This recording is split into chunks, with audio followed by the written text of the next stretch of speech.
to work! Shame on you!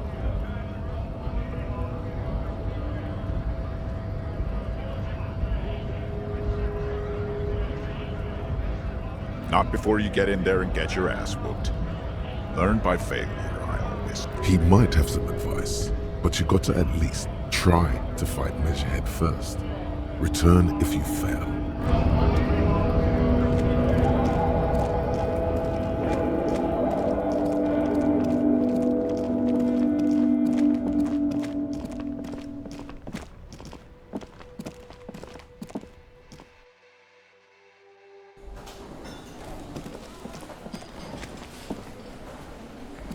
Yes?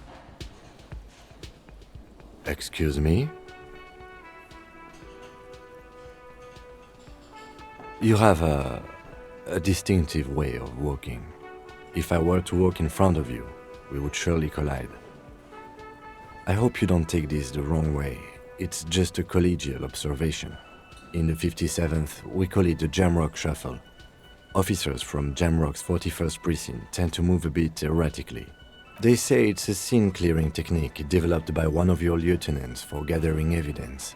It's erratic, yet thorough. Prioritizes containers. He simply nods. Passing along frivolous interdepartmental stereotypes is not usually his oeuvre. He regrets bringing it up.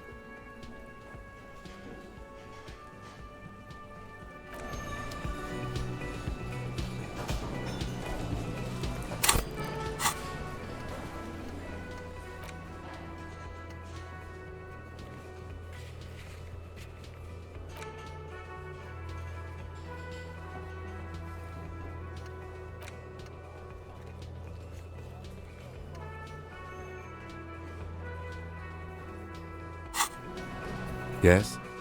What do you want to know?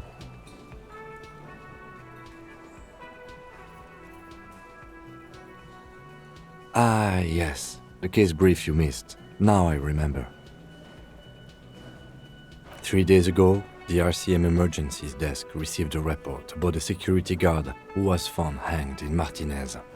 An anonymous caller said there was a dead body behind the Whirling in Rags hostel cafeteria. The cadaver had been there for 4 days. No one had come to investigate. During that time, the victim had been stripped of his belongings. The caller did not identify him, but used the word lynching. There is an ongoing labor dispute between the local dock workers and the logistics company Wild Pines. I was told we should approach the death as part of this dispute.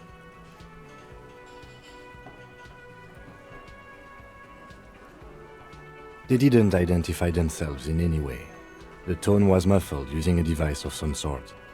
The desk could identify neither the caller's age nor sex. There's a strong prejudice against involving the RCM in what's seen as union matters.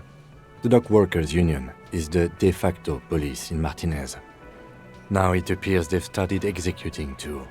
We cannot allow that.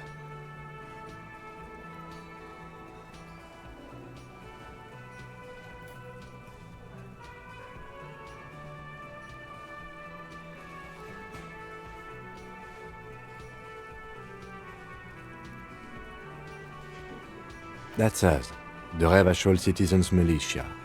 We're the police in this city.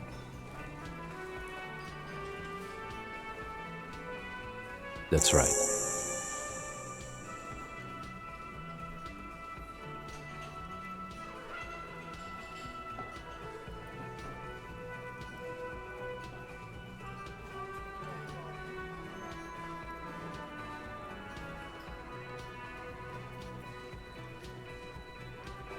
I'm afraid you and I are pawns in a pissing competition. His disdain is clear. This man would not use such an expression. You don't know? I assumed you were in on it.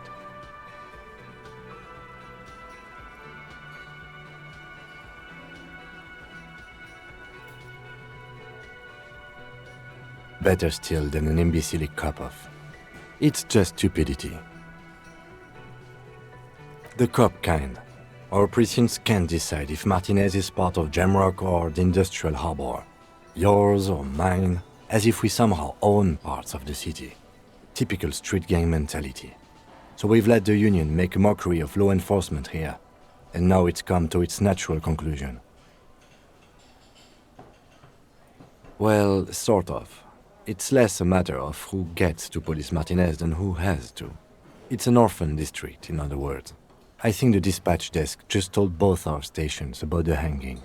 There was quite the brouhaha at the 57th, I can tell you that. Time to settle it, they said. Cop off. But I assure you, I am not their finest or toughest, with 102 cases solved. What I am is least interested in a pissing competition. So he volunteered to represent the 57th, but not out of competitiveness. On the contrary.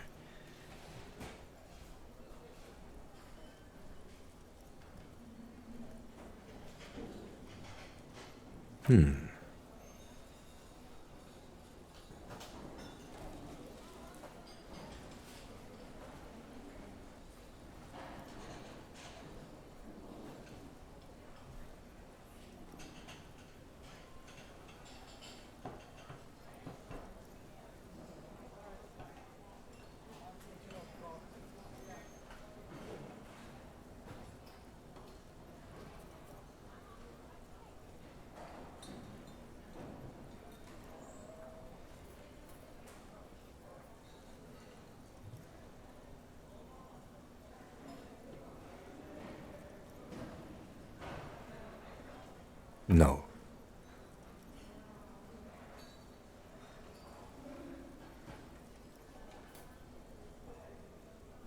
Was there anything else you wanted to ask about the competition? If not, we should move. Yes, I am an unrepentant spoilsport. Martinez? Nothing. It's just a puddle at the end of some drain pipe. No one cares about this place. They care about sports. Most of our colleagues don't even know how to get here. North of the interchange doesn't exist. Yes, it's a wholly pointless matter. Forget I ever mentioned it. He's actually glad it's addressed now.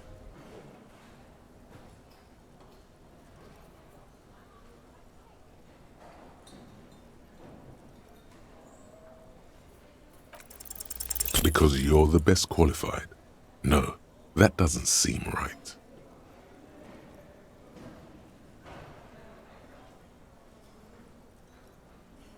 If you're so well qualified, why can't you remember why you were sent?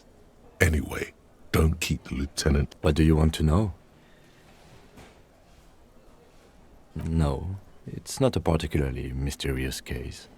The deceased is a security guard for a corporation involved in a labor dispute. It doesn't take a DeLorean polymath to put the pieces together. I just don't see the case getting more mysterious than that.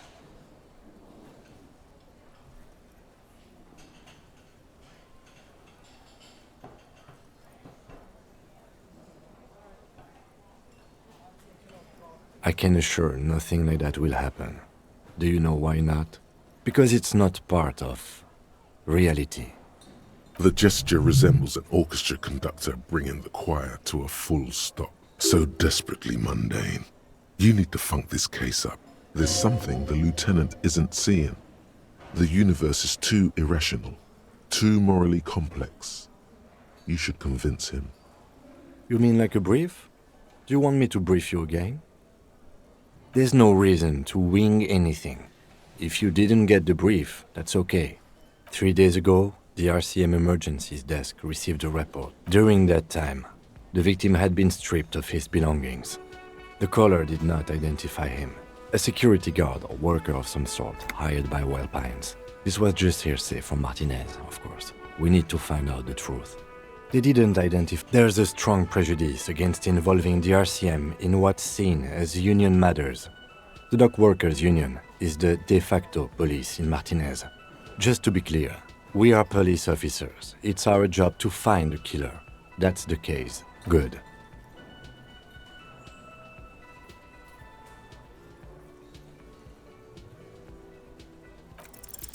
What if you did it? Yes, you killed him. And then, as part of the plan, You drowned out the memory. Maybe this is why your chest feels so hollow. You did an awful thing, and you can't even bring yourself to acknowledge it. Are you sure you would have the strength to take down a hardened mercenary? You're not in the best shape.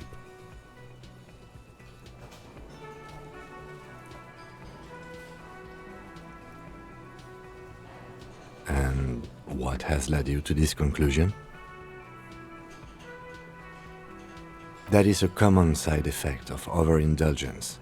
It will pass.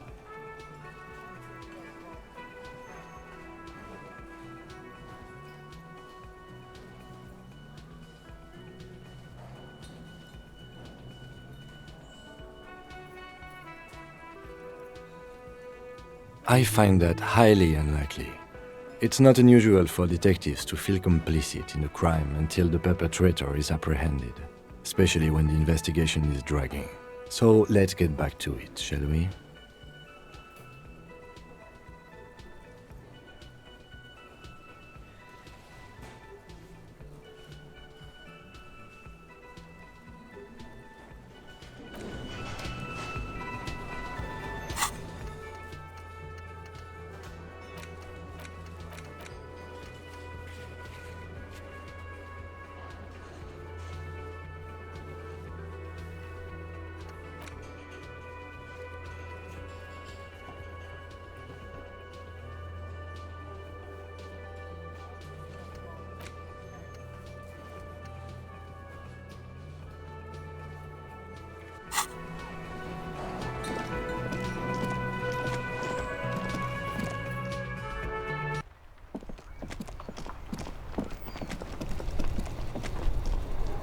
Inside, you see a set of steering levers. A metallic drawer slides out from under the seat. The pull-out toolbox slides back into its nest.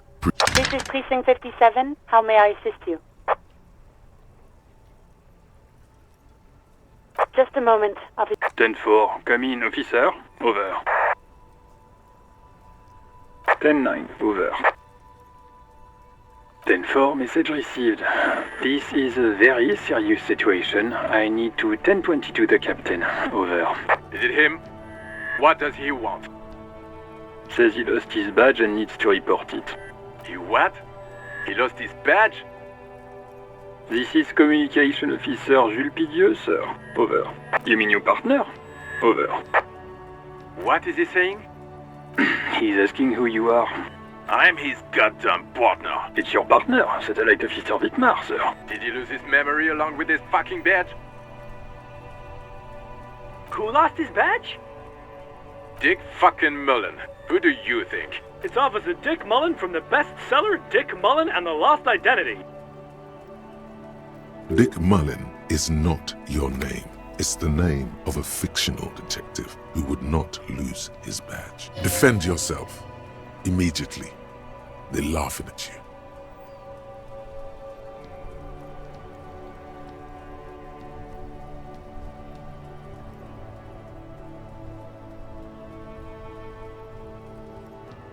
He's asking you to stop, says this is serious. Of course it's serious.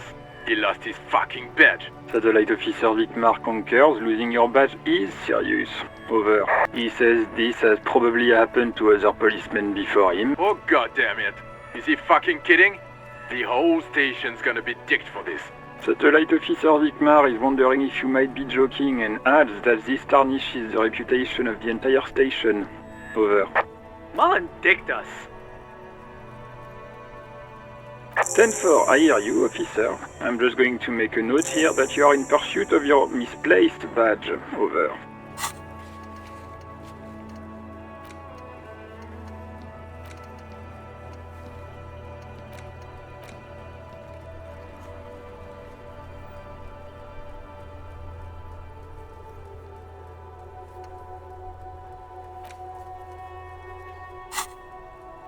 Fuck me. Mac, come here. You've got to hear this. Dick Mullen lost his badge. What's going on? Super Cop here lost his badge. He lost his what now? His badge. He lost his goddamn fucking badge. 10-9, come again. I didn't get that. Over. New heights even for Captain Sober. Ask him. Ask him if he's lost his gun too. Sergeant Orson wants to know if you lost your gun too. Oh, fuck. Lying over the phone? It's easy. Just say it like it's the truth. And then... He says he didn't. Thank God for that. That would have been a nightmare. I don't even want to imagine the poor prick who has to relay that kind of news to the captain.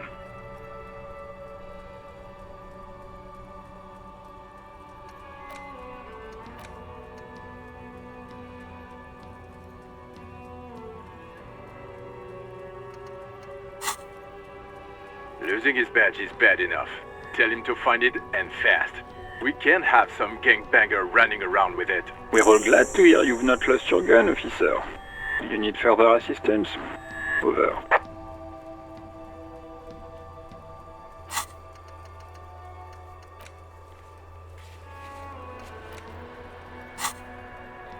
Roger that, 10-10, over and out.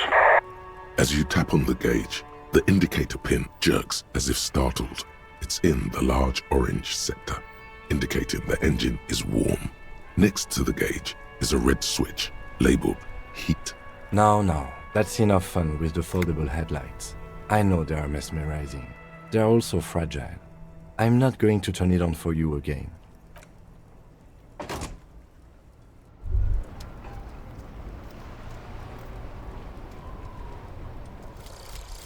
Rigorous self-critique.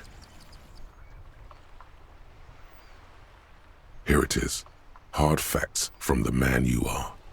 You once jerked off in the locker room and were caught.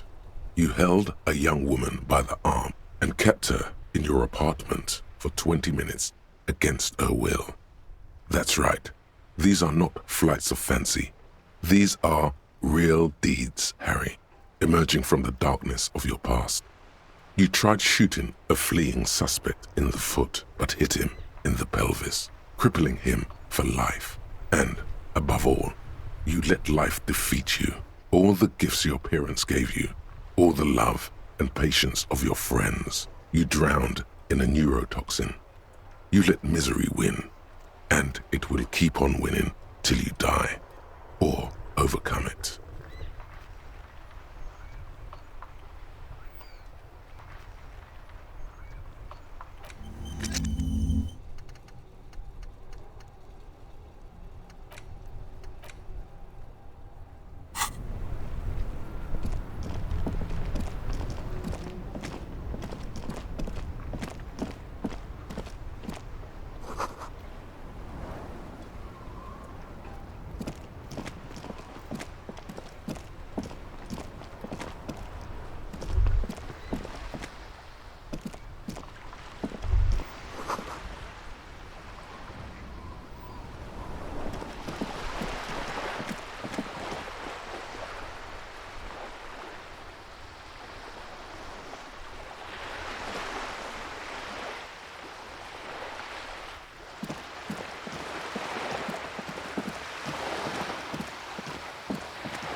This coin-operated viewer is facing southwest.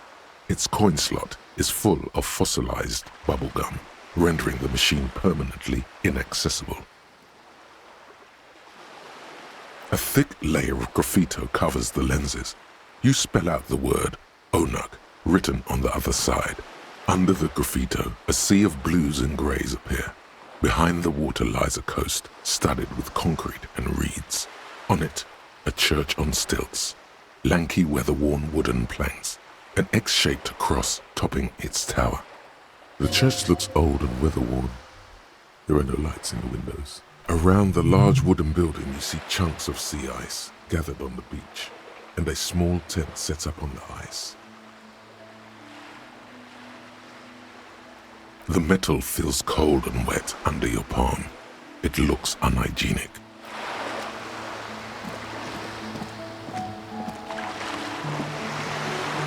This coin-operated viewer is facing south. The instruction manual says to insert 25 centimes and pull the handle while looking inside. Then use the focus knob to zoom in. Your money disappears into the coin slot. The curtains on the display open. You lean in to catch the view. It's blurry, different blues and greens. In the middle of the shimmer stands a drab grey shape, like a ghost. The lenses shift. The ghost sharpens into an islet in the bay. In the ruins, a man-made structure is visible, a half-sunken sea fort. Its concrete almost reconquered by nature. It looks as if it was abandoned quite some time ago.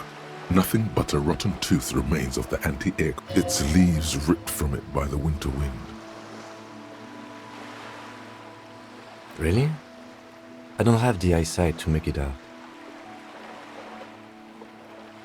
The little brave birch tree seems to wave back in the wind.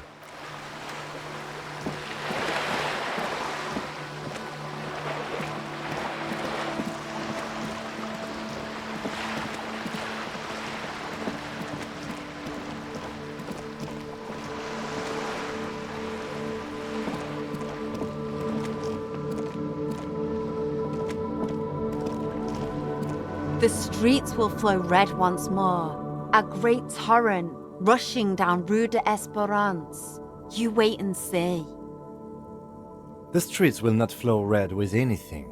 Who are you? I'm Cindy the fucking Skull. What else do you want to know?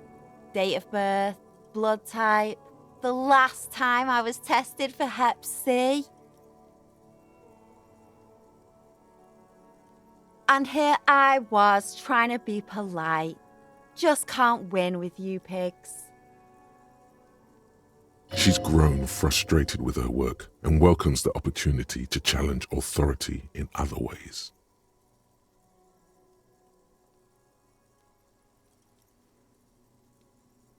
Can't you tell? I'm painting a beautiful mural, an aereo graffitio visible from low orbit. I haven't really started it yet. I'm waiting for the right words.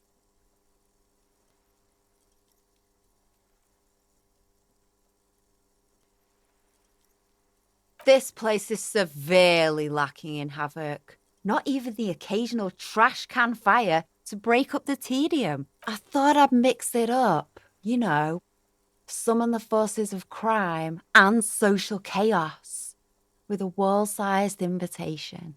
Have you ever tried your hand at graffitio? When faced with a blank wall, most people write unimaginative stuff, like pigs go home and Mona was here. We rarely see pigs round here, though. Just union cads. And my name's not Mona, so... She wants it to be something true and total. Yeah?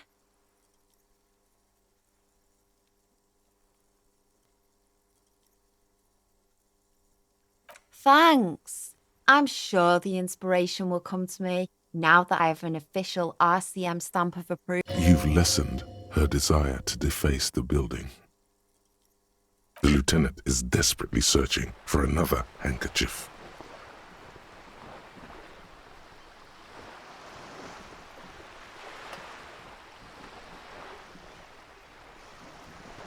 Hatred, disgust. It's difficult to tell which of the two is more present in her girlish. The woman on the boat does not notice her staring. That is on her. Someone's got to keep an eye on her. On a first-name basis with her, are we? Piggy's moving up in the world. Have you got a crush on her? Aching for an opportunity to defend her honor? I ain't no snitch, Pigstein. Go forth and forage in someone else's shit. No shortage of squealers in these parts. Actually, there is a shortage of people who talk to us in a normal, calm, informative manner. We weren't put on this earth to make your life pleasant, fucko. Watch your back, ungulate. You've got eyes on you.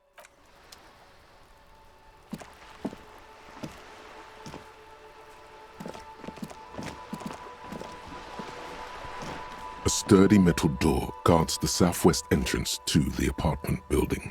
It's locked. The door rattles against your knuckles, but there's no response. The door rattles again, but this time you hear an elderly woman's voice calling out, Stop banging on the door! I'm not letting any more strangers inside. The police? Everyone knows the police don't come round here. No, I already told you. I won't be responsible for any more strangers getting into the building. Go check the backyard door. Maybe someone there will. backyard door. There must be another entrance to the east. Madame, I assure you, we are real police officers. There is no reply.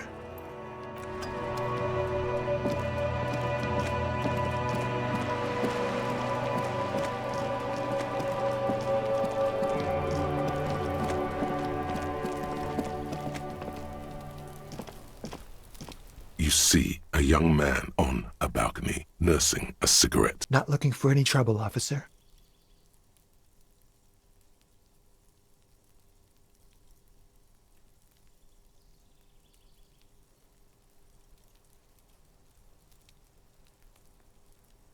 I don't want to be seen talking to the gendarmerie if that's okay. I just want to finish my cigarette. It's the god of cigarettes and youth.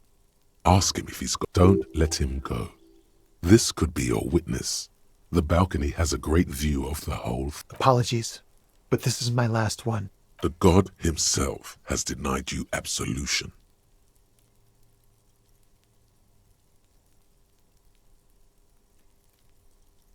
I'm not sure that's a good idea. As you wish. Is it really that important? Like a nervous cat, he keeps stealing looks at the neighboring. All right, but make it quick.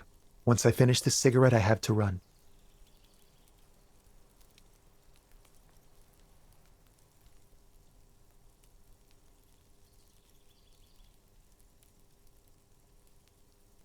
My name? My name is Martin Martin Martinez? Good local name. I'd even go so far as to say that the view is a little too good, my dear gendarme. Do you have an estimate of when the body will be taken away? We will remove the body as soon as possible. Now tell us, where were you last Sunday? Oh. You already asked me that, didn't you?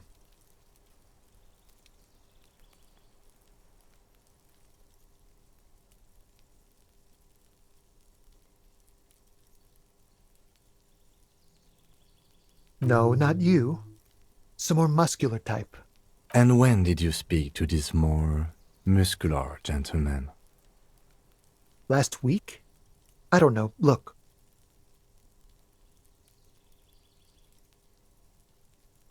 It'll take more than rain to bring this place back to life. You didn't answer the question. What were you doing last Sunday? I had a friend over. It was my Sunday friend. A Sunday friend. How intriguing. He doesn't reply, gesturing no with his cigarette. Under the dull and darkening sky, the neighboring windows stand silent. No. We won't. Now, if you'll excuse me, I really need to get going. This isn't the place or time for questions. Who knows who might be watching from the distance, hidden behind the curtains? For a moment, the man on the balcony seems almost vulnerable. Something moves in the depths of his feline eyes, compassion and a hint of understanding. I am sorry, but I really don't have the information you're looking for. But, hold on, what's that? For a split second, his hand lingers, as though gesturing towards a stone placed right next to the front door. It's a sign. Good luck with the investigation.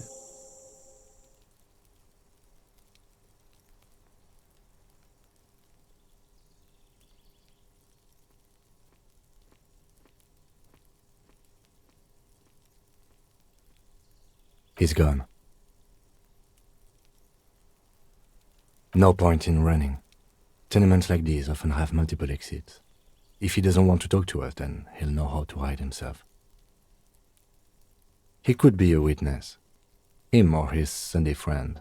Either way, we need to look into that muscular type. He did leave us a sign. Did you see that? He wanted to draw our attention to that stone right over there. If we find a way inside the building, we can ask around for his apartment.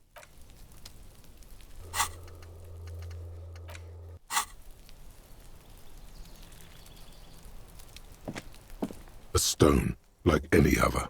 There's a key beneath it. Rust. This must be for the front door. Pity doesn't have the apartment number on it. This building has many apartments and the man can be in any of them.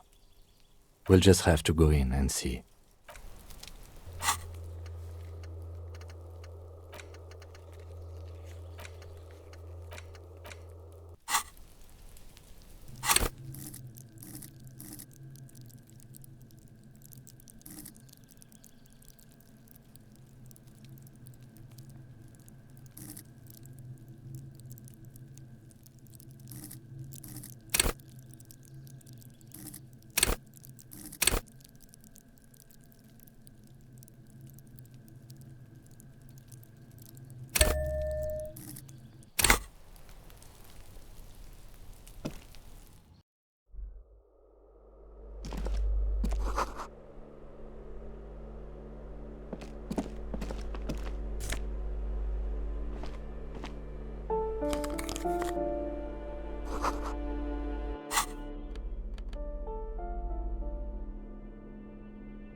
This door has been closed with a padlock.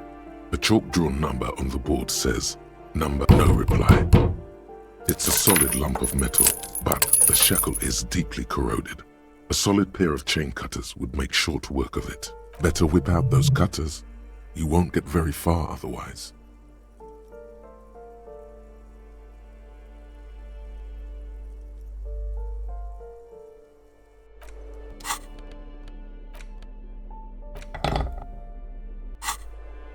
This door has been closed with a padlock. A chalk-drawn number. What are you doing? You're trying to cut the body of the lock with the chain cutters. I believe it's the shackle you mean to cut, Detective. He's just trying to help. Don't take it bad. Relax.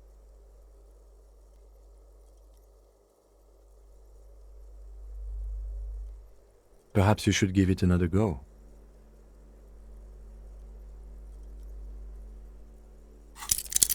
What are you doing? You're trying... I believe it's the shackle you... He's just trying to help. Perhaps you should give it another go. No reply. No reply. It's a solid lump of metal, but the shackle is deeply corroded. You seem committed to it, so go on. It's a solid lump. The lieutenant is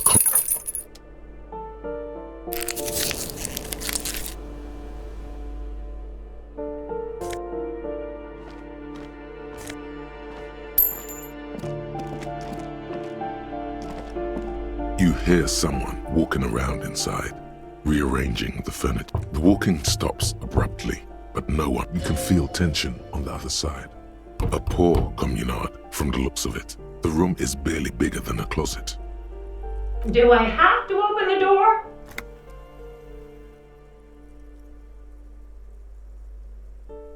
Do you have a warrant? I'm not obligated to open the door if you don't have a warrant. Let's go. We don't have a reason to get in.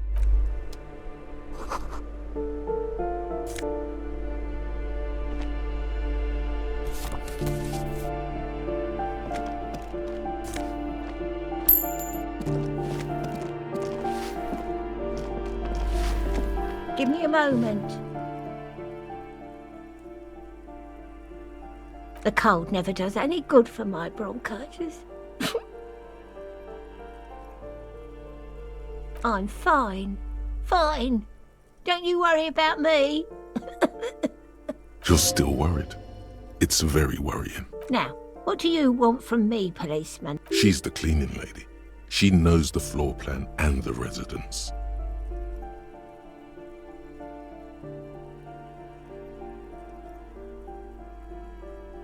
Ask away, policeman. Oh, that one is a scientist, a future scholar. I think he studies astrology at the community college. Education's good. Something to do with all those stars around his door. He asked me to leave his drawings up on the wall. That's what I said. Astrology. The lieutenant shakes his head, as though to say, let it go. No one lives there. It's been empty for months. Impossible. I would know if someone had moved in there. Maybe it's those countercultural people again, breaking into a house like it's a public space. You're a policeman. Be good and take a look, will you? Great. Young people.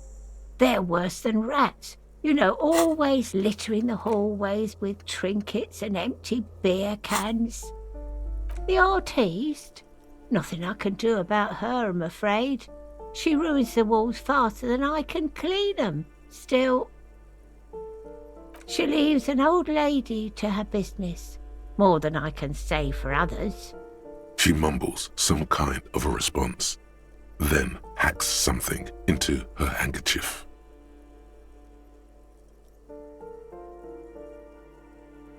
I'm no one. Just an old woman who cleans, if you can call it living. I have a little room upstairs right next to the coal room. It's barely bigger than a closet. But I don't complain, no. I have my bed and my aching bones to keep me company. And that's all I need from this world.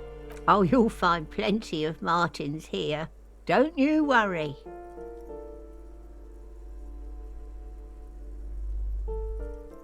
Pea-brain. Someone played a trick on you. Martinez is a name for anyone who comes from Martinez. Like... Oops. You really didn't get the joke there. I thought it was obvious. Anyway, officer, we don't have the witness's name.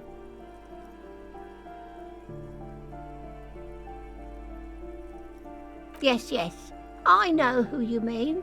The scrawny boy who's always smoking like the devil, right? Somewhere in the building, a child starts crying. You hear a radio tuned to a talk show and someone taking a shower. What's he in trouble for? Talk?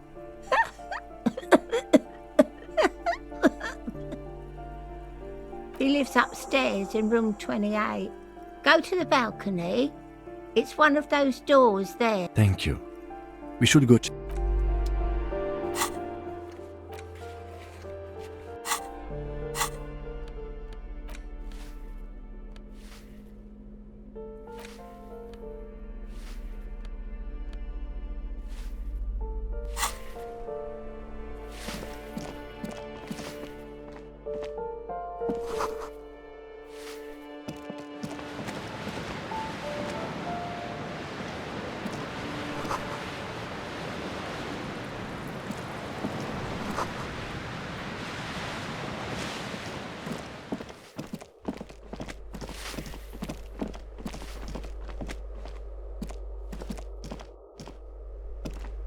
hear someone walking around inside. Excuse me? Of course not. There's no sweet talking your way in there. Be official.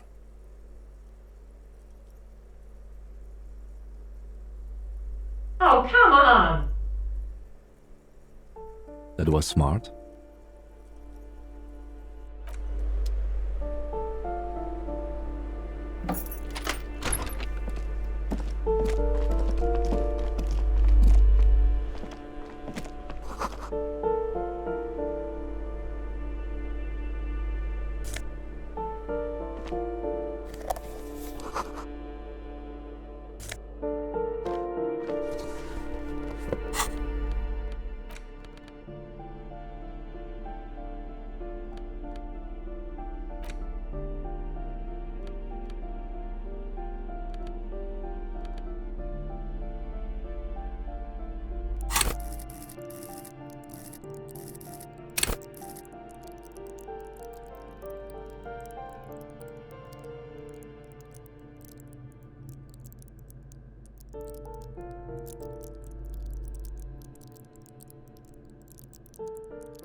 The luxury of fine things. Just look at those black monk straps. After spending an entire day hustling, who's to say that you didn't deserve a pair of ridiculously expensive shoes on your tired feet? Beautiful things give you a rush.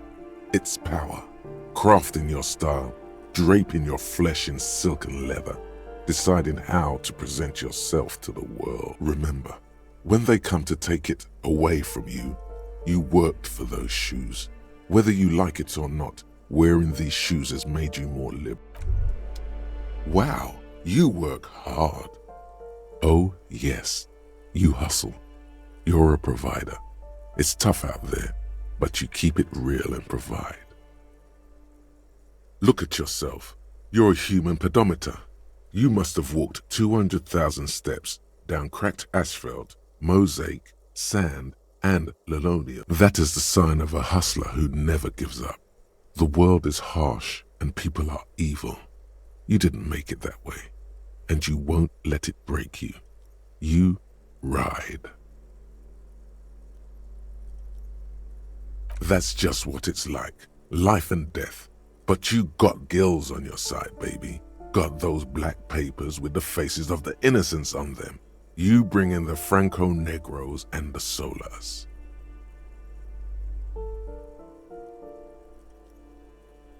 It ain't easy, but you do it. Day in and day out. You didn't make the rules, but you won't lose. You're a cop and a sprinter and a money printer.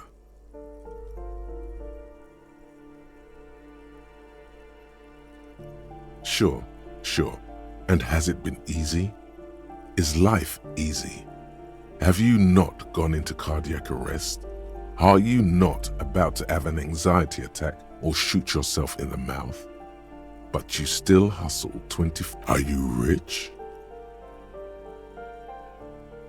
That's right. You work harder than anyone. You almost rode yourself to the grave and you're still practically a hobo. Why is that?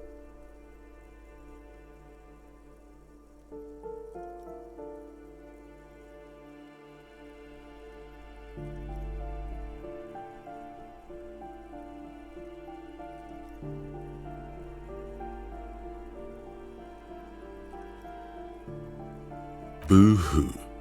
The system is broken. The establishment is keeping me down. Look, the immigrants are cool. The immigrants play cool music. Everyone likes them, especially the women. Don't hate on the immigrants. They've got nothing to do with you living under a boat. Because of the taxes, G-Man's got his jam-covered sticky fingers in your pocket, stealing from you every time you wipe your ass. They got their direct and their indirect modes of taxation. Sales tax, 98% of all your money.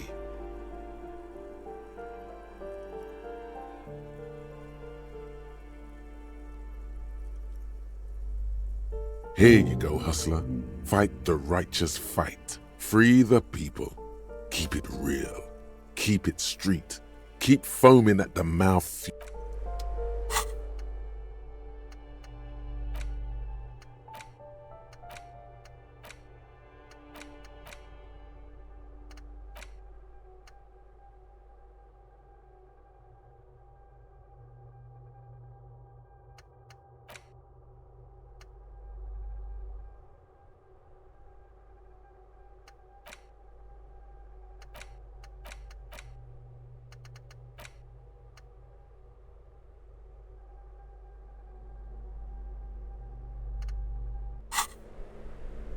Satisfied?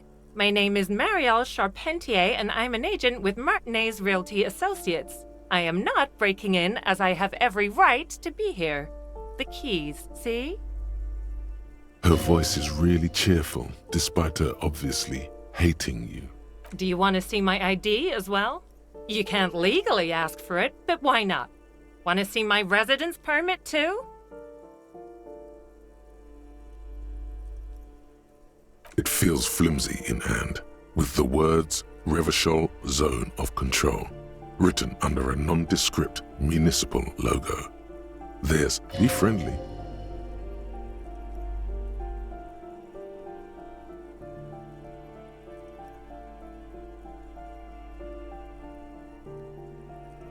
Thank you. Do you have any questions? I need to be back in Midtown in an hour. I need to get it ready for the next lease, but as you can see, the previous tenant completely trashed the place.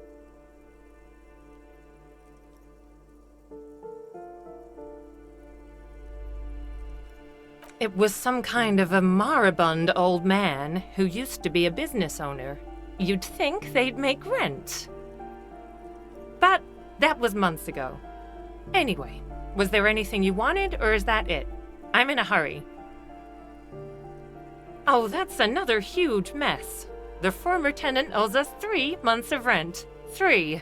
We closed the apartment and planned on auctioning off the valuables, but... And again, I have no idea how stupid mistakes like this can even happen. But Ron, when he came to close the door, didn't close the neighboring door. And there's a hole in the wall. So preppy. She's probably on some low-grade performance enhancers, like Preptide or Pericanine. A hole in the wall. Can you believe it? And then the tenant ran off with his stuff. He's gone. The money's gone. Just like that. The sum must have been puny.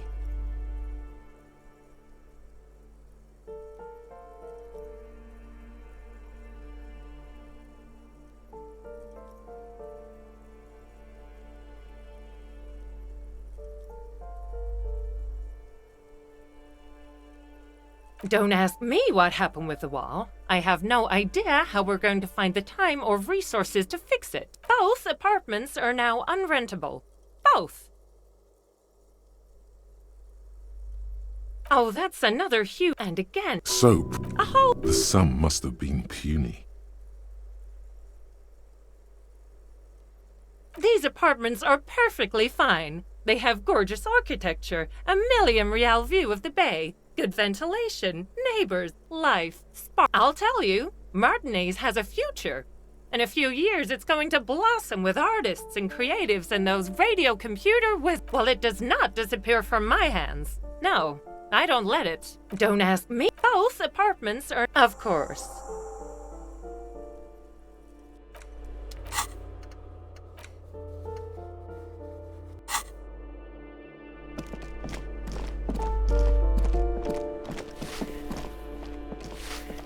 Give me a moment. I see. I hope some good people are finally going to move in. This place needs them.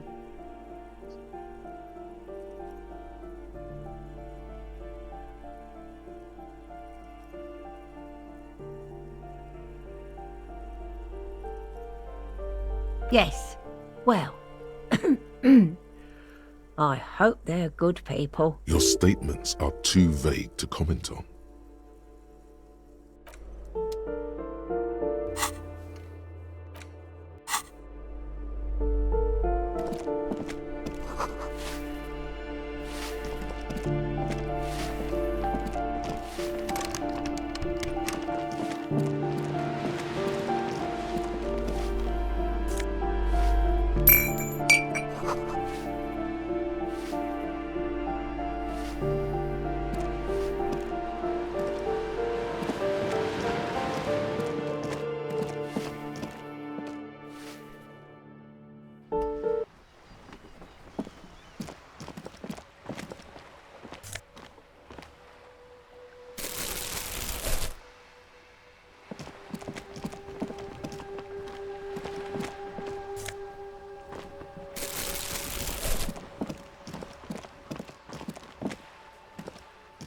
Ooh, the piggies have learned how to saunter up staircases. I didn't think you could do that with hooves. But here you are.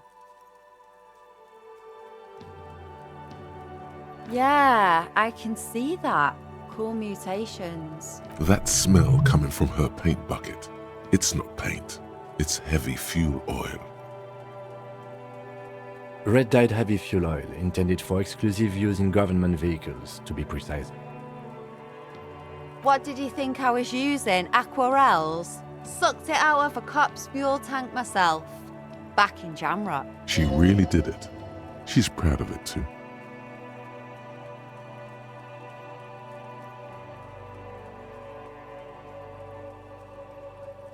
You ain't seen nothing yet, Piggy Boo.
The pockets of these new jeans are perfect for sticking your hand into.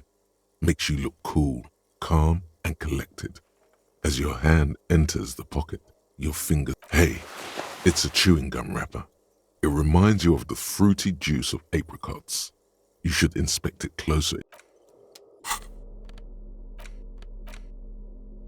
A crinkled chewing gum wrapper. The worn label reads, Tutti Frutti. It smells faintly of apricots with a barely noticeable twinge of cinnamon. You neatly fold the wrapper into a square before you put it back into your pocket, carefully.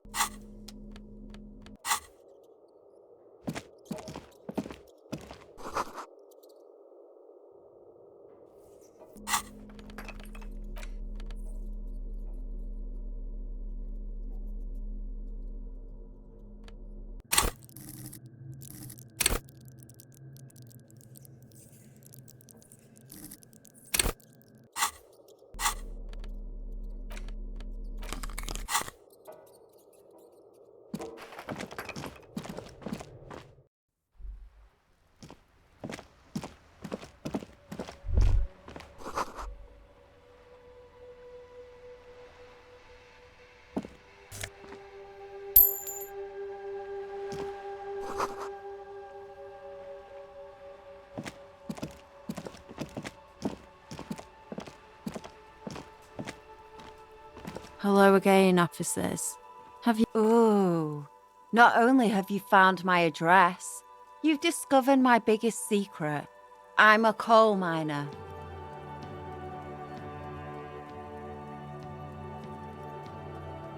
It doesn't have to do anything at all. Nothing does. Like me. Right now, I'm doing nothing at all. Does anyone in a city like this? Shoot, Piggy. It's what you do, isn't it?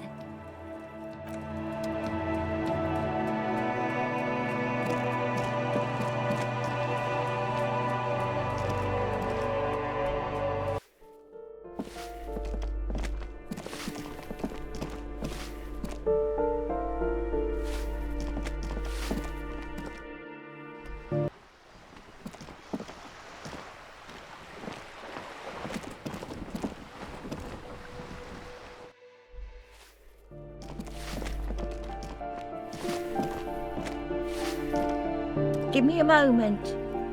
Ask away, policeman. The hell am I supposed to know? Another nut job. People come and go. I don't keep an eye on... They probably just moved or died. Some lunatic lost his mind.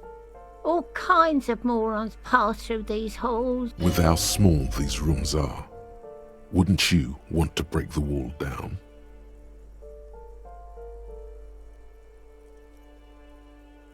She mumbles some kind of a response.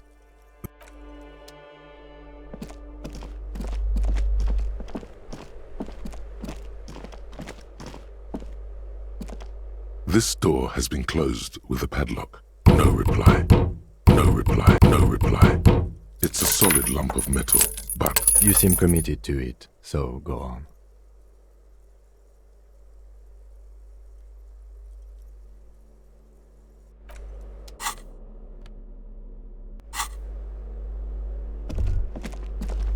That isn't just a five-pointed star. It's an inverted white pentagram cradled in a wreath of antlers. The iconography of the star and antlers was developed in the 6th decade of the last century and quickly adopted by Mazov and the communards during the revolution. Even today, half a century after, the star and antlers retains the ability to evoke hope, disappointment, and fear in equal measure. To symbolize the toppling of the old order. Also, some social democrats were already using it. The wreath of antlers represents a natural crown. It was about building a society that could exist in accord with the natural world, and at the same time, because white is the color of peace. Smug superiority, aesthetic musings, the triumph of capital is undeniable, but maybe the guns were sort of... Yes?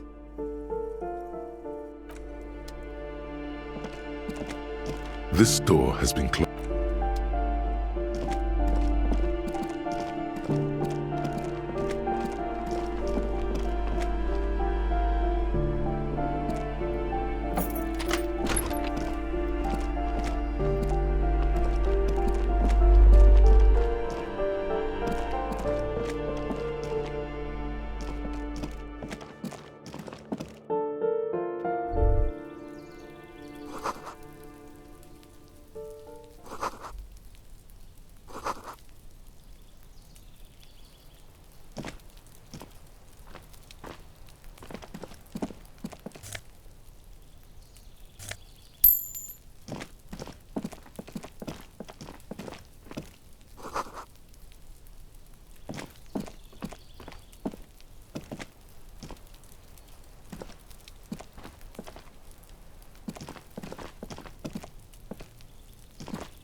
This door is made of metal and appears to be reinforced.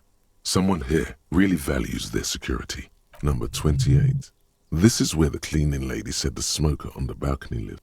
Let's see if anyone's home. No one answers. Looks like the young man we are looking for isn't home. I think our best chance to catch him is in the evening. We should return tomorrow after we have finished with our day's work. How about 9 p.m.? Sound good? The smoker on the balcony. This is why we're here, right? He might know something about the murder. So tomorrow 9 p.m.? Tomorrow 9 p.m. right here. Apartment number 28. Damn. Turns out it's quite tricky finding someone in a big apartment building. Don't worry. You'll get him. Remember, tomorrow. He's probably gone for today.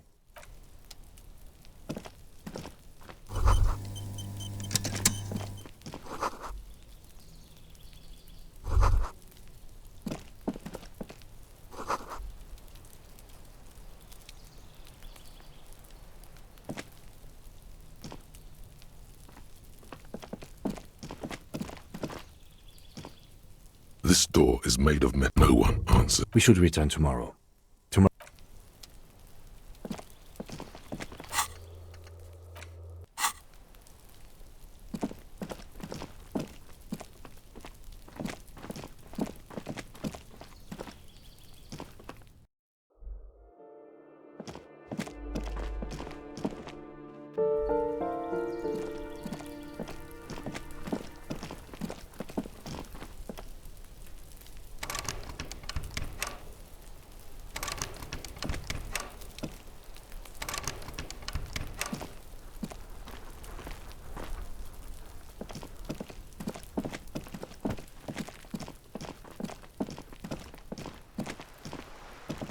Just an ordinary wall. Nothing to see here. You have no clue. It's just a wall. So many walls, all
the tear machine stands. Your bottles clunk into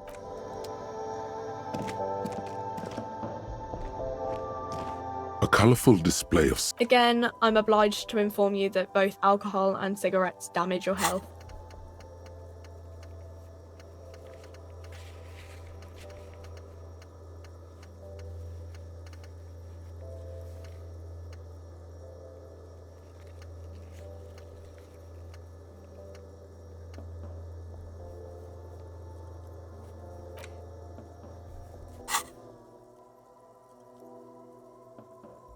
Here you go, mister.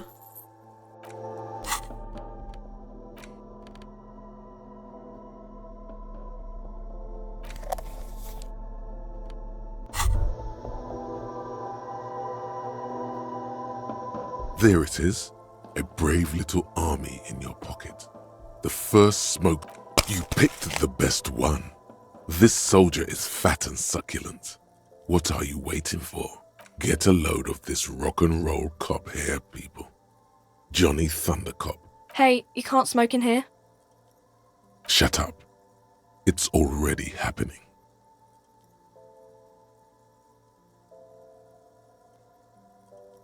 Already you regret it. Look at... You've passed up your chance to start smoking cigarettes for now, but don't worry. The option to start smoking becomes available again.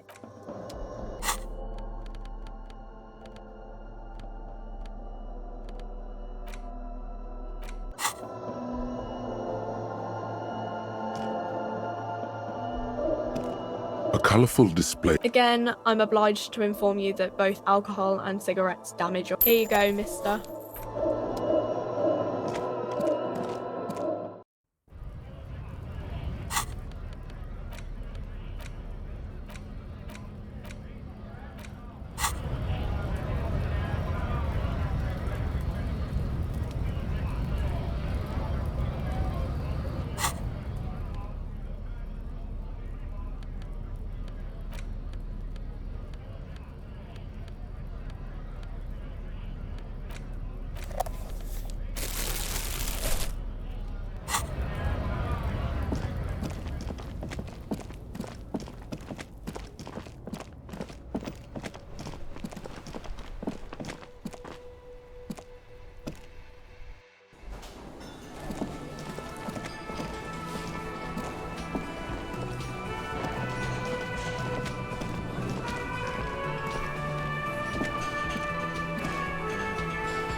Can I help you? Absolutely out of the question. You wait and see, cafeteria manager. Absolutely in the question. First we find a sad banger. Then your body is ready, sire. Another thing. Great. I love those. Yes?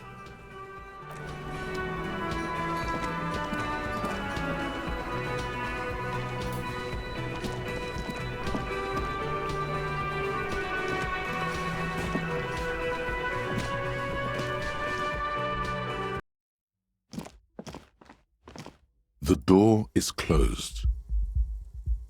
Still nothing. The lieutenant gives you a quick... He doesn't like where this is going.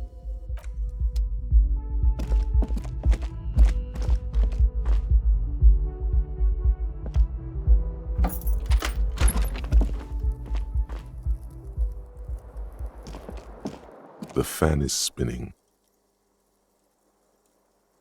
The blades come squeaking to a halt. The lights are on.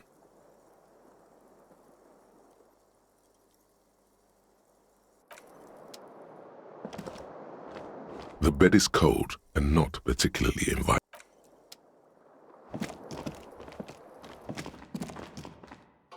A mirror hangs on the bathroom wall. In it, your face, adorned with the expression.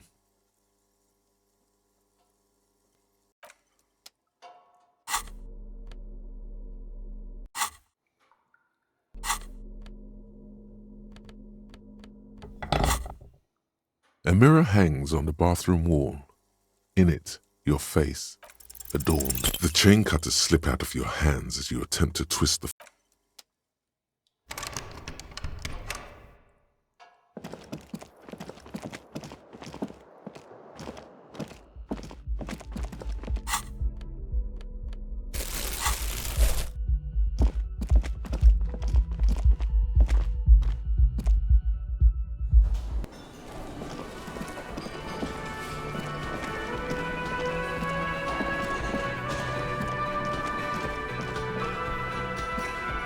Hello again, sweetie.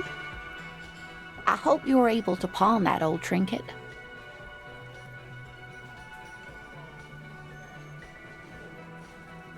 Of course, dear.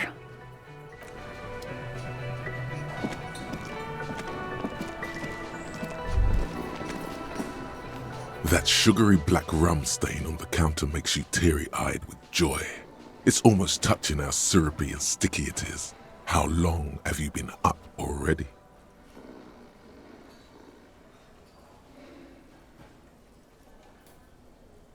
Oh, excuse me. Do you have something better to do than lust for sweet syrupy rum and lemonade?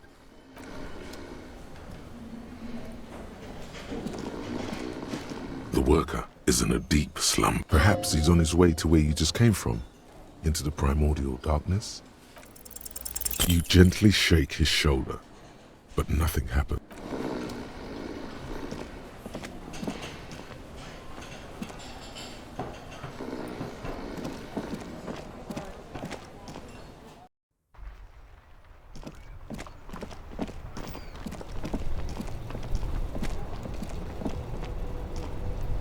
Hello again, my man. What's on your mind? Nope. Don't smoke. Some of the other drivers. Yup. Nothing wrong with that stick. You could also check the kiosk down the street.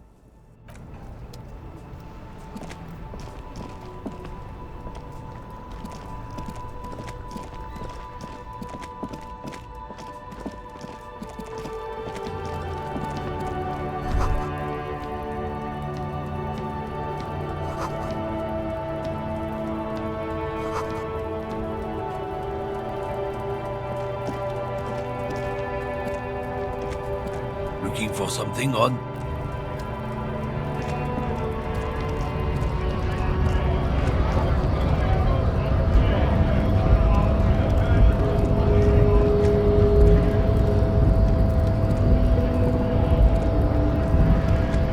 Hola, wandering man. How can I help you?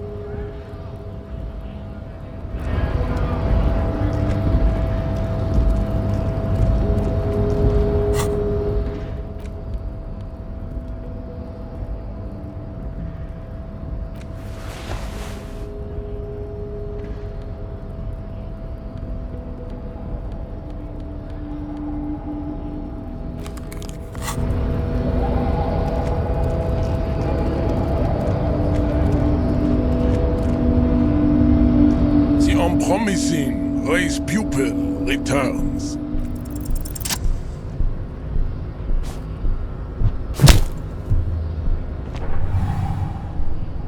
Just like that, instinct took over.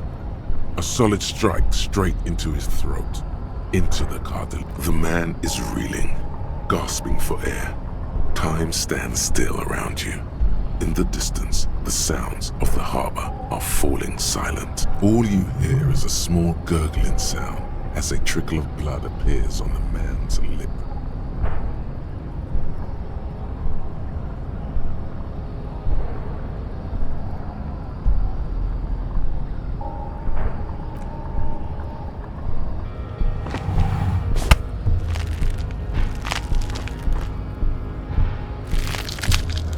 Oh God, wrong move.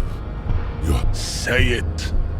I am a degenerate drunk.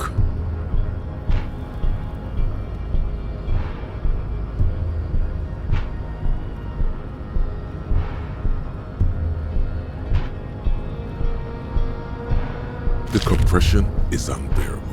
This is causing some serious damage to whatever precious gelatinous... You are a poor player of physical chess.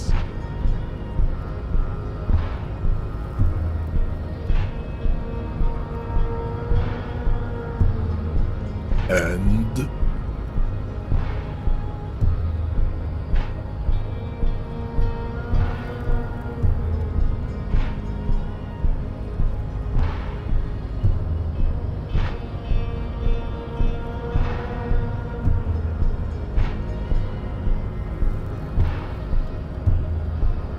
Look, babe.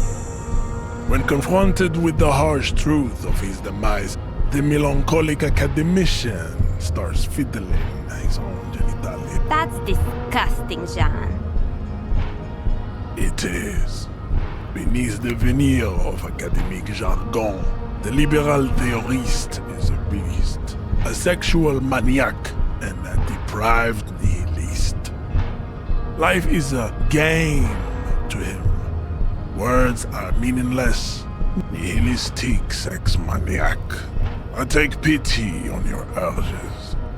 You clearly want to enter the harbor bad, like a little boy who wants to go on the potty. I can press the button for you. Very well. You may enter the door once. Our race conversation here has... Finally. Let's go.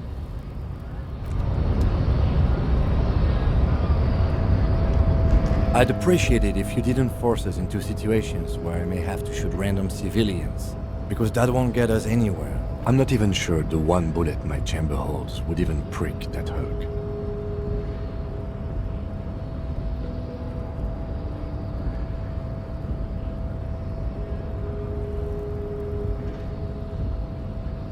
There must be some other way.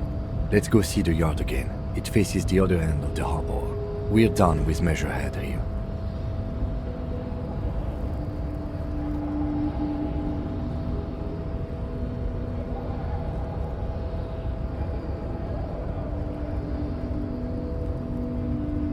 Let's think of something else. No. You should do it again. It's the last thing he'll be expecting.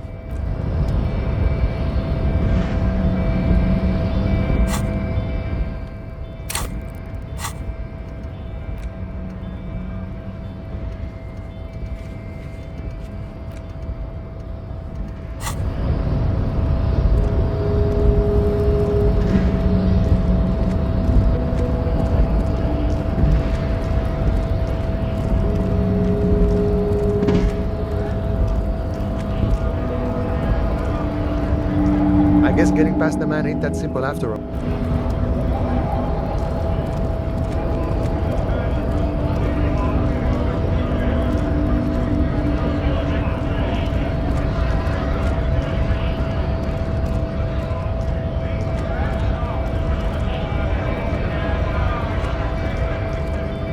Nice aggression with the native. Don't let the chief fool you next time.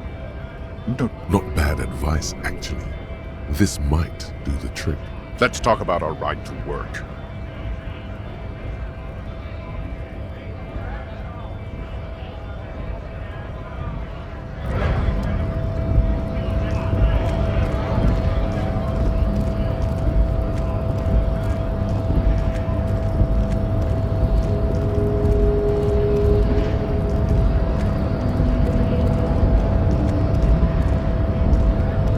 Promising, raise pupil.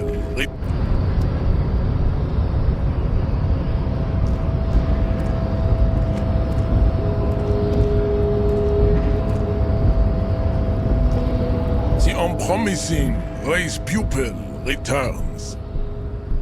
Racists are generally not very good examples of them. I am not like them. I am craniometric perfection. You exhibit forward projection of the jaw.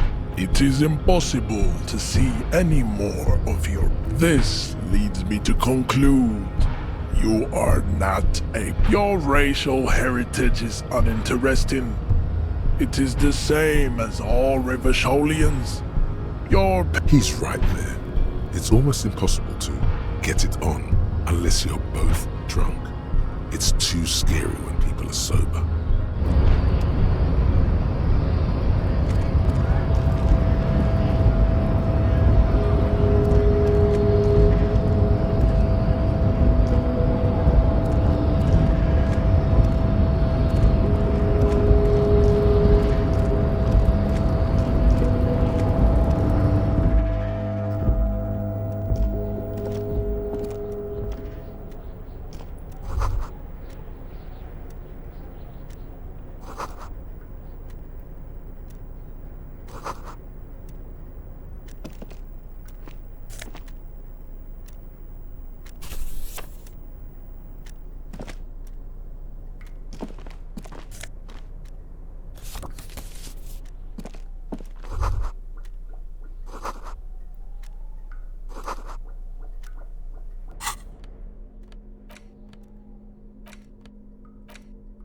The front of this quarterly journal features a large satirical portrait of the late King Friesel.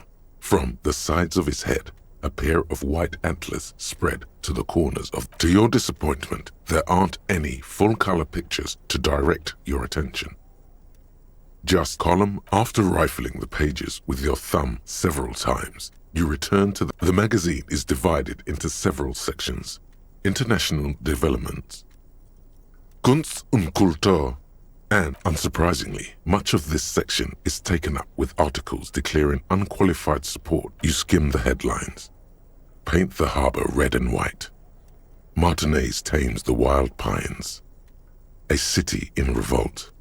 Finally, there's a brief article by the writer, G. Martin, accusing the owner of the Capeside apartments of illegally attempting to evict certain communist tenants simply for not having paid their rent.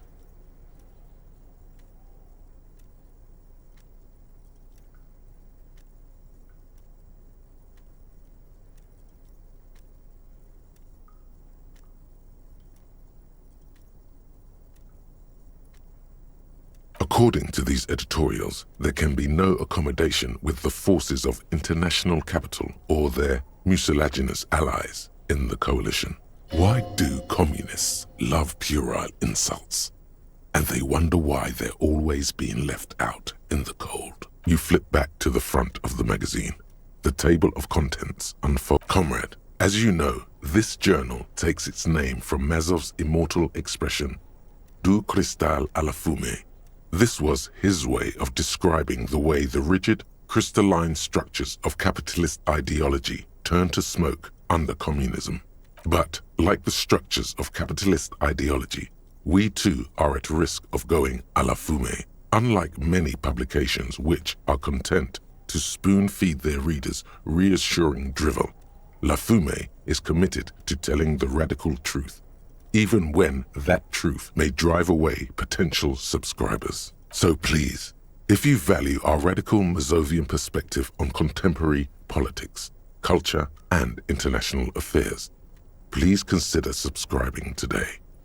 Yours in struggle, the editors. You flip back to the front of the magazine. The table of This section includes a long, tedious critique of the latest round of free trade negotiations between the EPIS nations, and you also skip over an article about heavy fuel oil smuggling along the Messina border. Something about face it, you really aren't interested in foreign affairs. You're not even sure. You flip back to the front of it. Takes a moment, but gradually it dawns on you that, as you leaf through this section, you come across several reviews of recent radio plays. The main feature, though, is a long essay titled Tip Top Tournée, a critical Mazovian perspective. The actual article is surprisingly light on details, but after skimming a page or two, you gather that it has, if you don't follow it, you only ever hear about the ludicrous sponsorships and obscene death toll. This so-called artist spotlight is really just a brief Q&A, made all the briefer by the subject's evident hostility to her interviewer. You think you're settling in for a relaxing recap of the most recent season, maybe sprinkled with some nice anecdotes about a few of the more colorful drivers. Instead, you find yourself skimming a 10,000-word feature about all the politically problematic aspects of Tip Top Tournée. Where to even start? For one, there's the crass commercialism of its sponsorships, and then there's the practically criminal emphasis on deadly motor crashes. Under capitalism, the article says, every pursuit has its price. Every pleasure, even one as elemental as the joy of racing others around. Thus, the so-called tournée becomes a competition between increasingly meaningless brand signifiers. Your discount laundry detergent racing against a pack of Astra cigarettes, or even, and that precisely is what's problematic about it. Were it not for the promise of random, spectacular violence, audiences would quickly lose interest. At the end of the day, it's the destruction of these 750,000 real races that you're really watching for. Sure, you think that, but subconsciously, it's the visions of brand names being engulfed in flames that you crave. That's because you haven't been reading critically. But don't worry. The whole point of these sorts of articles is to let someone else... Oh, come on. Can this article read your mind? A certain kind of young man reads 1 or 2 books and suddenly thinks he understands the secret structures of reality. If I had to wager, I'd say they've never even seen the inside of a motor, much less a motor race. I take what... You flip back to the front of the magazine. The tape.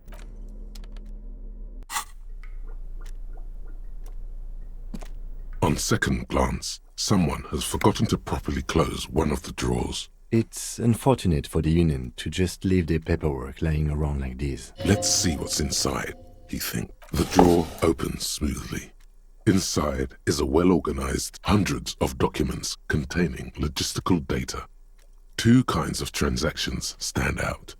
Materials coming into Revachol and the same materials being handed over to companies inside Revachol. Couron, Coal City, La Delta, and Jamrock are listed among the many It's hard to make sense of this thicket of company names, dates, quantities, and percentages. Whatever's hidden here is hidden well. Concentration isn't enough. Only a trained accountant with a background in logistics would be able to really make sense of it. However, there is a little handwritten note. It appears to be a to-do list written in large, uneven capital letters. Remember, Leo, Everard's shoes, special whirling borscht, water Everard's plants, sweep office floor, more banners. All items on the list have been crossed out and the note itself is crumpled. Everard Clare, probably, the head of the Debarders Union. One of his aides must have left it. Nothing incriminating here. What is so special about this borscht? Code for drugs. Remember, Leo, Everard's shoes. Special all items on the list have been crossed out and the note itself is crumpled. The drawer slides shut. We should think about calling it a day, maybe. The nights are still miserably cold this time of year. We can pick up where we left off tomorrow morning.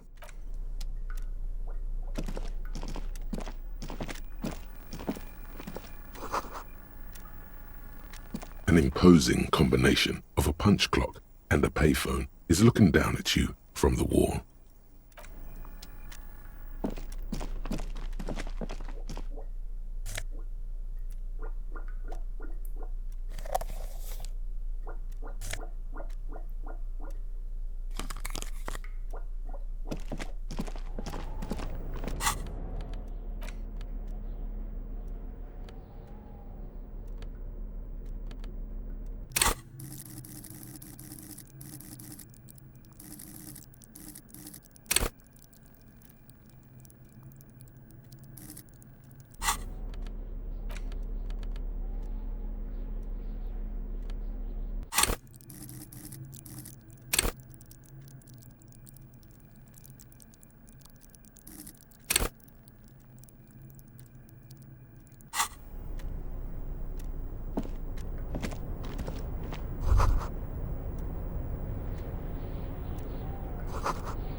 Looks like someone left his tarpaulin cloak hanging on the railing here.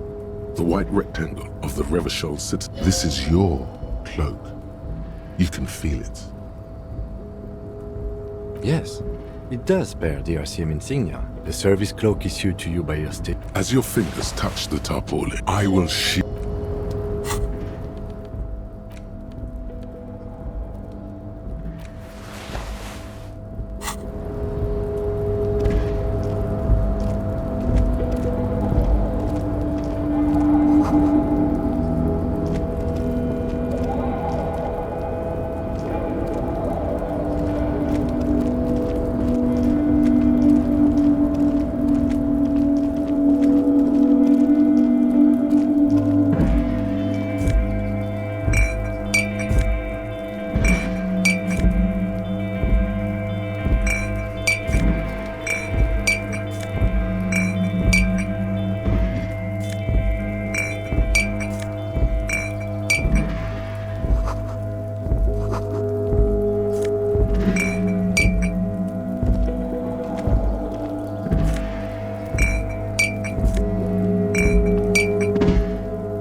This is the night watchman's booth. The name on the door reads, Rene Arnaud. If you must. But please hurry. We are pretty easy to spot up here. Nothing incriminating catches your eye. The cabinets are clean and their sparse contents meticulously organized. It's a black and white photo of a young couple out in a street fair. The man, Rene. Rene looks like he's about to smile. This photo must be tied. Why did you take that picture of Rene?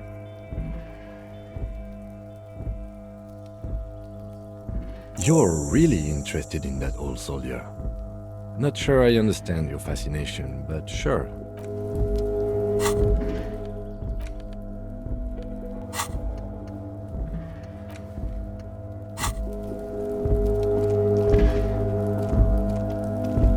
This is the night.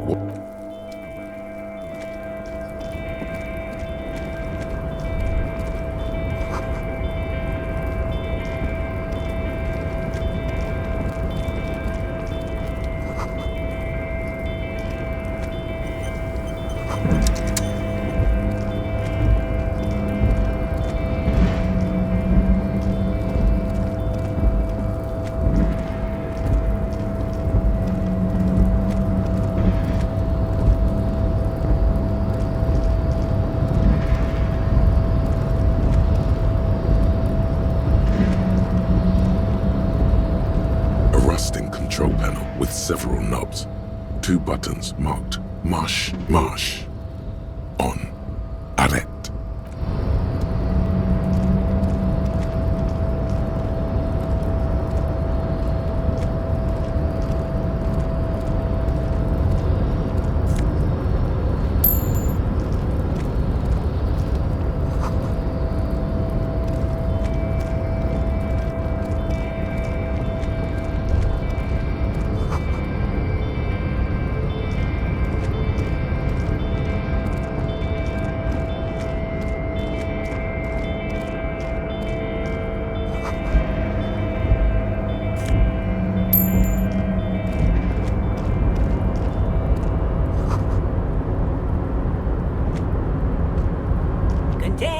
Container, I'll turn you nice and... The lyrics to this Container song are being made up as he goes along. The accent is so thick, it's impossible not to notice he's Ubi from the Vanishing Peninsula. Container, Everard, he looks after every... The look in his deep blue eyes is as sincere as you've ever seen. I see you are not a union man, mister. Did you get lost? You're not one of them scabs, are you?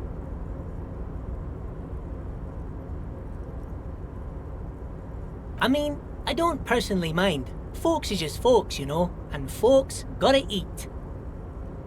Just some of the other guys don't look too kindly on this. Oh yes, born and raised in Irish, mister. Mum had to leave my dad after he got a bit violent. Took us here to the new world. I was about 10 then, too old to lose my accent then. People say us Ubis are up to all sorts of trouble with sheep and other animals and whatnot. I just want you to know there was never any of that where I... Thank you for clarifying that, sir.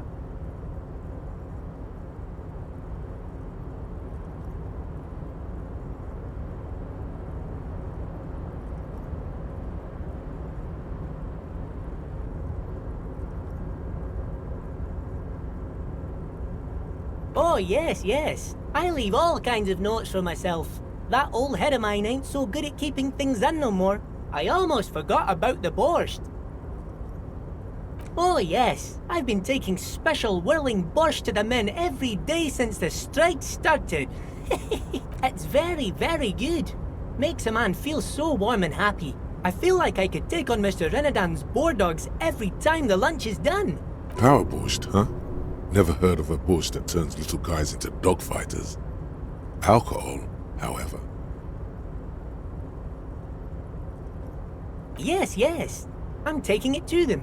The borscht keeps them happy and in fighting spirits. Makes you all warm inside. They brew it in the whirling in rags.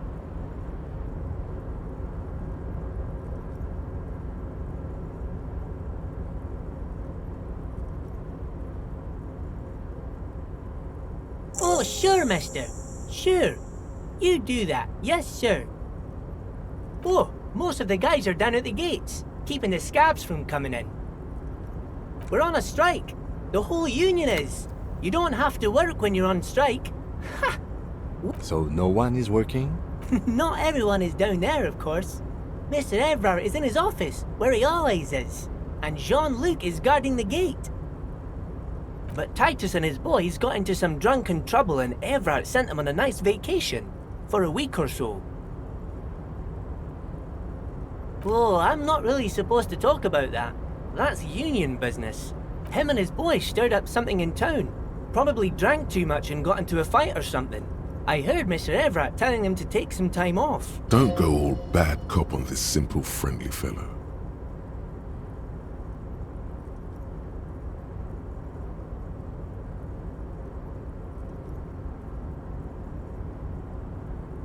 Sure. How can I help you? Oh, that one. That should be empty as far as I know. Lots of containers here have nothing in them. They're just waiting to be loaded up. Oh, I'm just making some covers for them containers here. Yes, I am. So it's easier for the crane operators to spot them. Sure, mister. About what? Bye-bye now.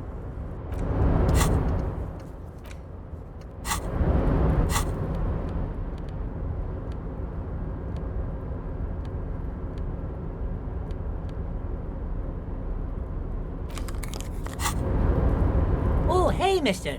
I knew you'd be back to talk with old Leo here. Yes, I did. No trouble at all, mister. No trouble. Oh, that one. That should be empty. Oh, that one. That should be empty. Oh, I'm just making some covers for them containers. Everything is so pretty and red. You and Leo look like brothers as you glance around. Sure is, mister. Sure is. I had to break this bonding moment. Yes. Everybody needs a job, and this is mine. I'm Leonard, by the way. I'm like Mr. Everett's right-hand man. When Mr. Actually, Miss Beaufort is the right-hand man, but she's a... Who is this, Miss Beaufort? A real pretty lady with a skin like those Douai Sucre candy bars my missus likes so much. Them are real nice to suckle on once, but I can't listen to the radio all the time. There's so much to do around here, and I'm always busy keeping things running here. Yes, I am. Stay on this Miss Beaufort topic. Oh, Lizzie, she is a real sharp tool. Mr. Everett put her through some fancy school and everything, east of the river. 4 years she was gone, and when she came back, she was all fancy and lawyerly. But she's a real nice girl.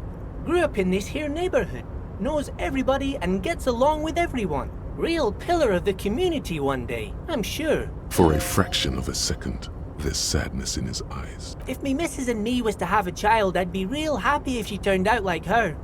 But she can't have kids. Dr. Lemaitre said so. And she knows about such things. Been a doctor for almost 50 years she has. So Everett trained a lawyer named Miss Beaufort. Interesting.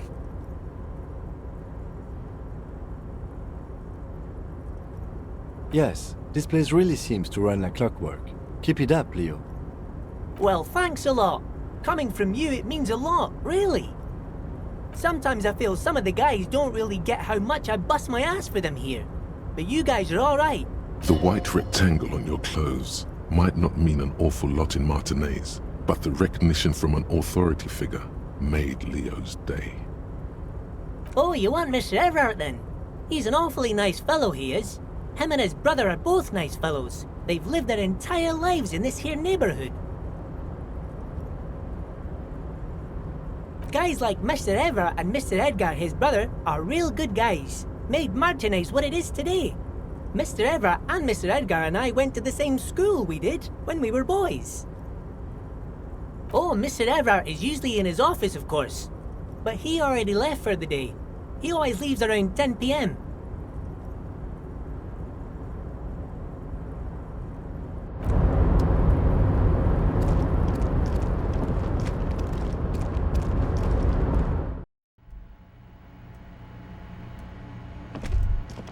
A large table with 2 huge vacuum-insulated thermal coffee discs. You snatch out the red plastic card. It features a black contour of a crane lifting a container.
shifts overhead, moving a massive metal container through the air.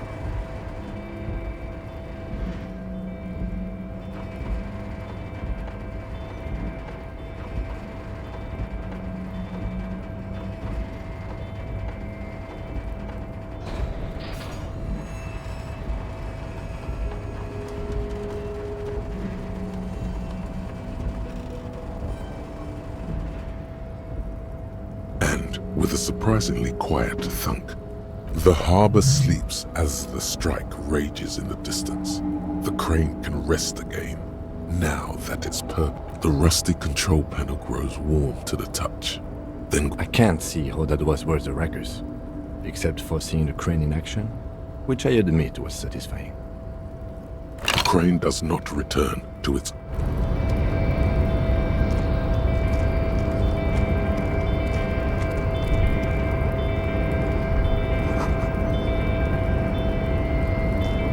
Before you stands a cargo container, just one of many in the... Is this like your thing with that wall again? You do? Because I don't. There are a million containers here. Why are you fixating on this one? There may very well be, but we are not here to look for that. We are not here to interact with You attempt to turn the handle, to no avail. To your left, the lieutenant considers your action. No reply. No reply. No reply. Why are you even trying to open a door with rhetoric? Because what wasn't an option? Now is not the time to get philosophical.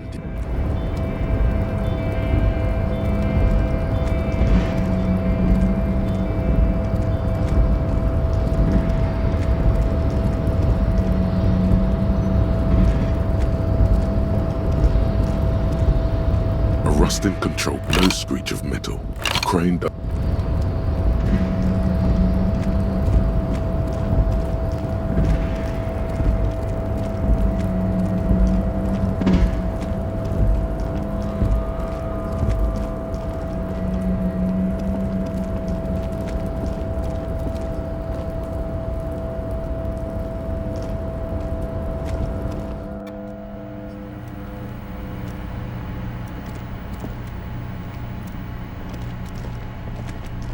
file cabinet stands steady as ever. Hundreds, and the same that you already went through or the drawer.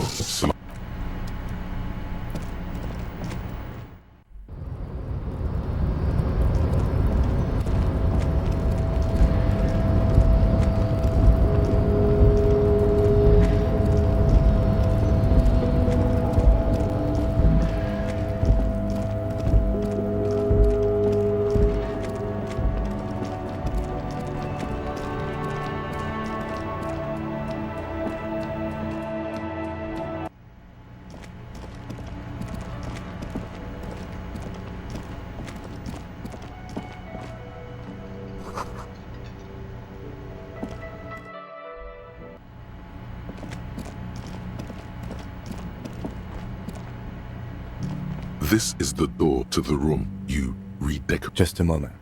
You had some questions earlier, I believe. And besides, we should discuss our progress on the investigation.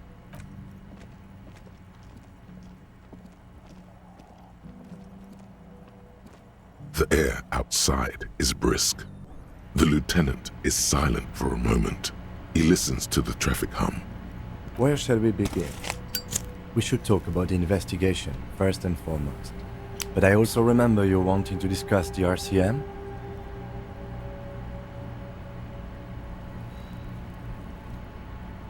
I have a cigarette every night when I go over my notes. It's something of a ritual. Oh man, he looks so devastatingly cool. You're cold, detective. Again, I only have exactly one every night.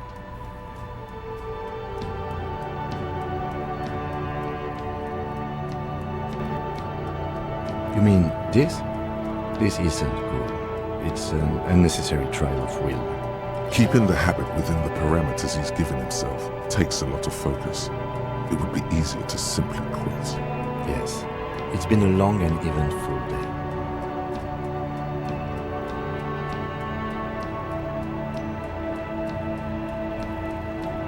They're quite limited, actually. The power officers of the Revachol Citizens Militia exercise most frequently is imposing fines of up to 1,000 real for offenses, in accordance with an interdepartmental schedule.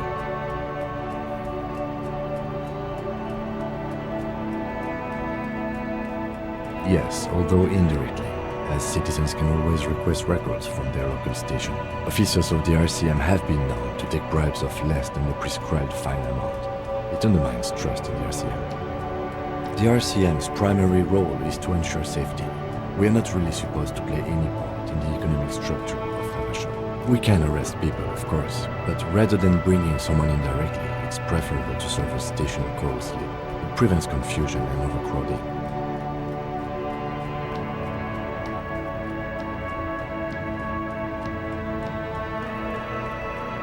You can't. Those who don't show up become fugitives, though, and have fewer legal rights when they are eventually caught. It's about power projection. Thus far, they seem to must. As you may have gathered from the fact that we are expected to carry a record of our kills, like the one in the watermarks, we are permitted to use whatever force is necessary, and strongly admonished not to abuse that power.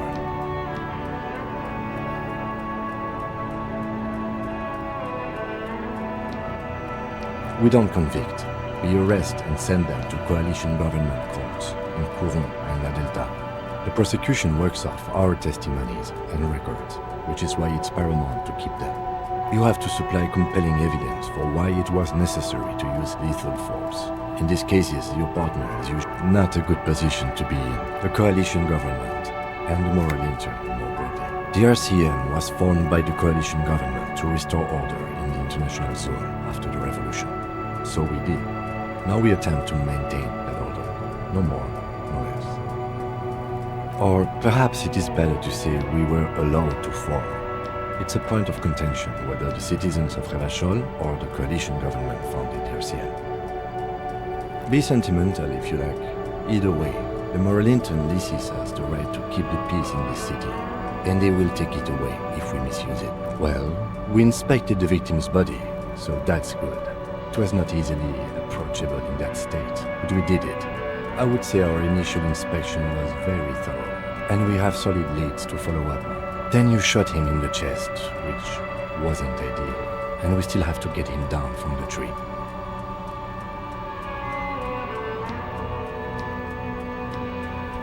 Being sober also tends to help with precision.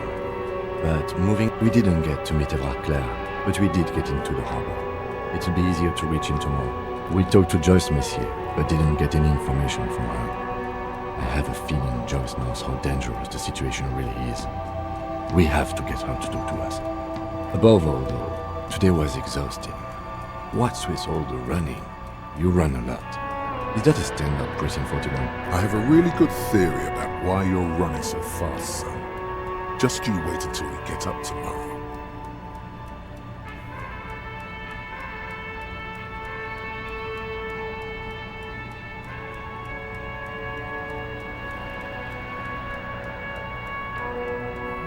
It's impressive, to say the least.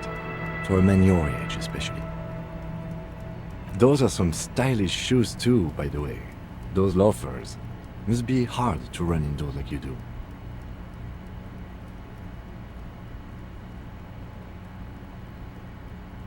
Yeah, it's getting very cold now. Let's go.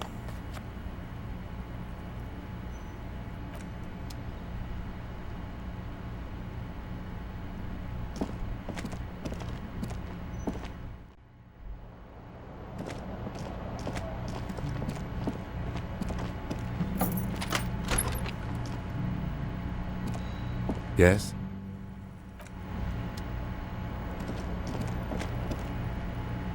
The fan stands. The switch must be broken, because nothing happens. The air in the room is starting to feel like vaporized urine. The bed is cold. The sheets feel at once coarse and clammy against your skin.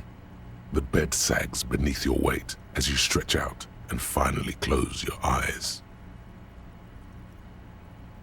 And then sleep doesn't come.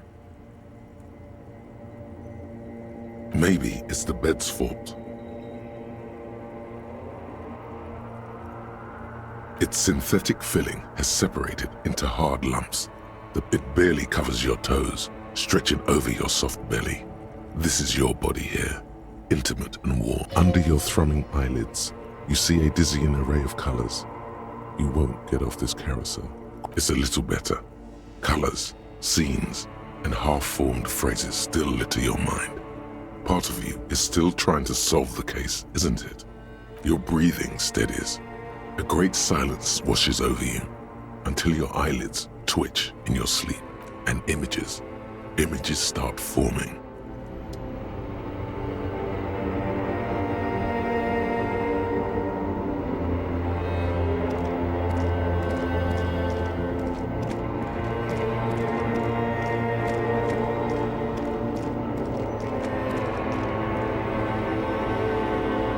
Do you remember the scent of your childhood? Do you remember your wife's hand on your face?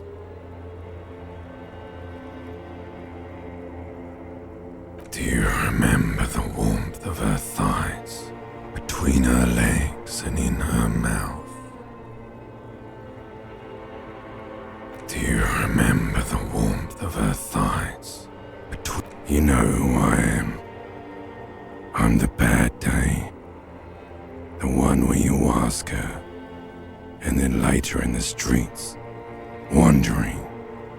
It's the worst day of all time, Harry dear. And it's coming.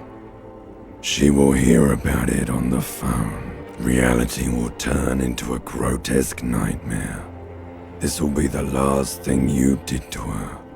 Tell me, do you remember the love of your life?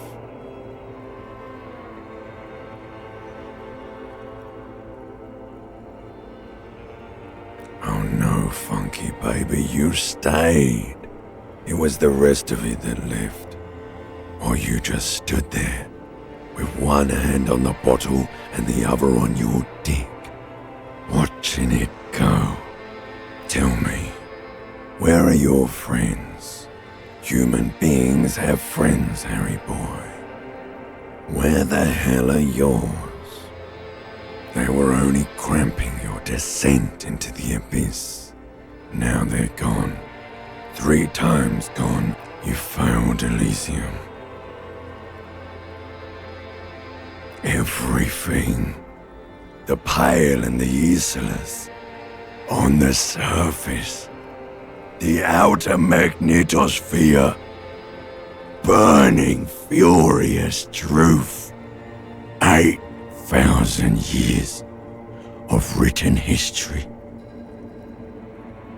You really dropped the ball, Harry. 4.6 billion people. And No, Harry. You were just talking to yourself. You'll be back in those cold snakeskins in no time. Stinky boy. You're not coming back from shit. Thrashing around in that high conductivity state of yours. Bumping into things. You're trying to what? I can't hear you. This is just a word dream now.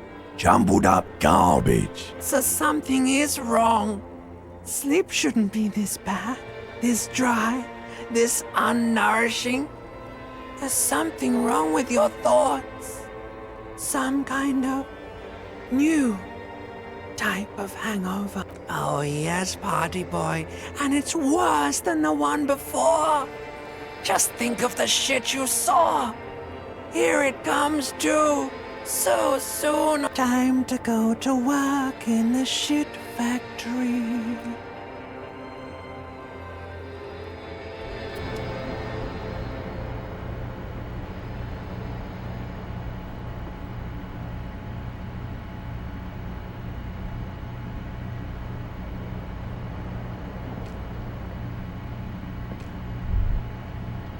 Good going, buddy.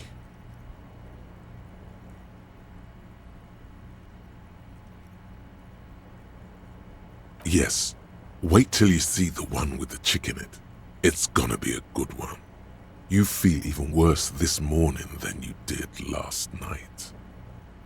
You You don't know? You don't know? Some broad that messed you up. It'll come to you. It always does. You mean, why are you so tired? Too tired and down to even think? It is worrying, isn't it? You can't be a detective like this. Detectives need to be able to think. That's not really true. Your heart has finally pumped all the speed out. Don't do that. Stay strong. The hangover will wear off. You don't need to keep doing this to yourself.